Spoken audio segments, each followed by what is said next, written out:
요즘 부동산 시장이 정말 뜨거운데요. 그 이유 다들 아시죠? 바로 토지거래 허가구역 재지정 때문입니다. 요즘 송파나 강남, 용산 같은 지역을 좀 유심히 보고 계셨던 분들은 좀 느끼셨을 거예요. 1월 달까지만 해도 그러진 않았는데 한 주 한 주 지날 때마다 매물이 거의 뭐 1억씩 가격이 올라가 있고, 실제로 그 매물을 달라고 하면은 그 자리에서 매도자들이 5천에서 1억 더 달라고 하는 사람들이 정말 많았는데요. 그런데 바로 이제 저번 주 수요일 오세훈 시장이 이제 칼을 빼들었습니다. 바로 토지거래 허가구역을 재지정한 건데요. 그것도 한 달 만에요. 이번에는 규모가 조금 달라요. 바로 서울, 용산, 그리고 강남 3구 전체 모든 아파트 거래를 허가를 받아야만 살 수 있는 그런 상황으로 만들어 버렸는데요. 이 정도면은 거의 자본주의 국가에서는 보기 어려운 수준의 규제라고 좀 보셔도 될 정도입니다. 사유재산 그 행사에 직접적으로 허가를 요구한다는 것은 시장 입장에서는 굉장히 엄청난 변화가 되겠죠. 지난 수요일에 분위기가 정말 장난이 아니었는데요. 전화 많이 받으셨을 거예요. 특히나 잠실, 개포, 도곡 쪽 보고 계신 분들은 정말 전화가 많이 왔고 문자로도 많이 전화가 오셨을 거예요. 저 또한 되게 많이 전화를 오고 또 문자 폭탄을 사실 받았죠. 갑자기 금매로 5천에서 1억 아니면 오늘 저녁에 집을 보러 와도 된다 라는 문자가 오기도 하고, 그만큼 그 토지거래 허가구역이 지정되기 전에 금매를 팔아야 되는 사람들이 급하게 아파트를 팔려다 보니까 정말 그런 매물들이 많이 나왔는데, 저 또한 커뮤니티에 공지를 드렸고요. 그래서 실제로 저희 수강생 분들 중에 한 분은 그날 아침에 금매 하나를 그날 바로 잡아서 정말 좀 좋은 내 집 마련을 하셨는데요. 오늘은 그래서 이 이야기를 해보려고 합니다. 이번 토지거래 허가구역 재지정 과연 부동산 시장에 어떤 영향을 줄지 지금부터 하나씩 풀어보려고 하는데요. 먼저 영상 들어가기 전에 구독 꼭 눌러주시고요. 구독을 눌러주지 않으시면은 제 다음 영상을 놓치실 수 있으니까요. 토지거래 허가구역 제도가 언제 나왔는지 아시나요? 보통은 잘 모르시는데요. 이 제도는 1978년 그러니까 박정희 대통령 시절에 처음 나온 겁니다. 이게 민주당 때 처음 나왔다고 알고 계시는 분들도 많은데요. 이게 사실은 박정희 대통령 시절에 처음 나왔던 제도예요. 당시에는 한남대로 개통이다. 그때 당시에 이제 제2한강교로 불렀던, 그리고 경부고속도로 연결, 그리고 강남 개발이 진행이 되면서 토지 가격이 말 그대로 들썩였는데요. 당연히 투기 세력이 몰려들었고, 정부는 이에 대응하기 위해서 이제부터 특정 지역의 토지를 사고 팔 때는 허가를 받아라 라는 제도를 이제 만들게 된 거예요. 그런데 이제 이 제도의 첫 적용 지역은 서울이 아니었어요. 바로 충남 대전, 지금의 이제 대전광역시였는데요. 1985년 당시에 대덕연구단지 건설 예정지였던 대전과 대덕군 일부가 개발 호재로 투기 가능성이 높아지자 처음으로 토지거래 허가구역으로 묶였다고 합니다.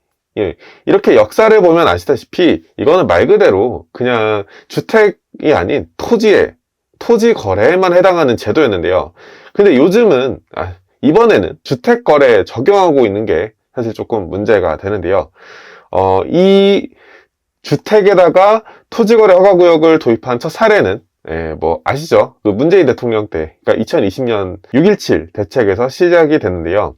당시 정부는 강남구의 청담동, 삼성동, 대치동, 그리고 송파구, 잠실동을 대상으로 이제 이 지역 아파트를 거래하려면은 꼭 허가를 받아야 된다 라고 지정을 했는데요. 그래서 이때 나온 말이 잠삼대청이라고 해서 정부가 이제 찍어줬다 라고 이제 우스갯소리로 이게 나오는 얘기가 있었는데, 그 지역에 이제 아파트를 거래할 때는 구청장의 허가를 받아야 된다라는 이제 규제가 있었어요. 그리고 만약에 허가 없이 거래를 진행하게 된다면은 징역 2년까지 처벌한다는 말 그대로 진짜 강력한 규제인데요. 아파트 거래를 한다고 해서 징역까지 나오는 굉장히 센 그런 규제라고 보실 수 있어요.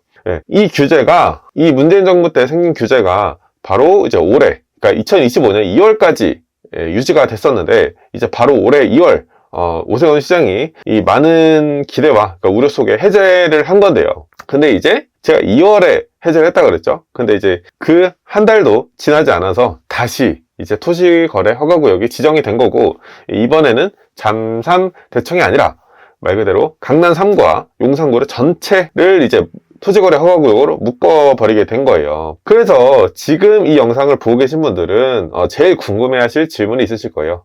그래서 집값 어떻게 되는데? 일 건데요.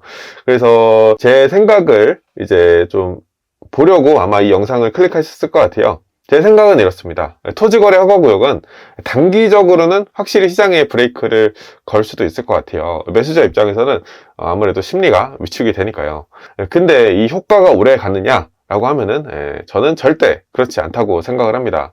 실제로 서울시가 직접 발표한 연구 용역 결과에 따르면은 토지거래 허가구역은 단기적 효과는 있으나 장기적으로는 집값 안정 효과가 없다고 나와 있어요. 언제요? 올해 2월 달에 발표한 그런 자료에 따르면요. 즉 서울시도 이 제도가 한시적 효과만 있는 거를 알고 그래서 해제를 했던 건데 불과 한 달 만에 다시 규제를 하는 거를 보면은 정책의 일관성이나 좀 시장 신뢰 측면에서는 조금 이해하기 어려운 상황입니다. 사실 그 패닉을 하실 수도 있는 그런 상황이고요. 결국 이런 시장 상황 속에서 냉정하게 좀 기회를 봐야 하는데요. 규제가 나온 직후에는 일시적으로 금매 매물이 진짜 쏟아져 나왔는데요. 우리는 이런 시장 상황 속에서 내 집 마련을 하는 분이라고 하면은 진짜 기회를 보셔야 됩니다.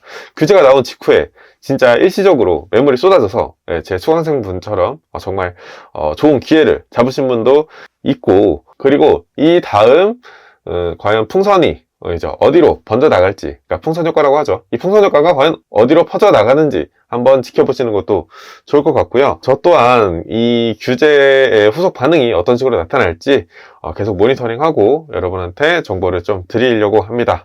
네, 궁금하신 것 있으시면 댓글을 달아주시고요. 저는 어렸을 적 보육원에서 살았습니다. 저 같은 사람도 부동산을 사서 투자를 하고 있고 지금은 다른 사람들을 이제 도와드리고 있는데요. 정말 내 집 마련 절대 포기하지 마시고 공부하시고 끝까지 노력하셔서 꼭 올해는 성공하시길 바라겠습니다. 감사합니다. 행복한 하루 되세요.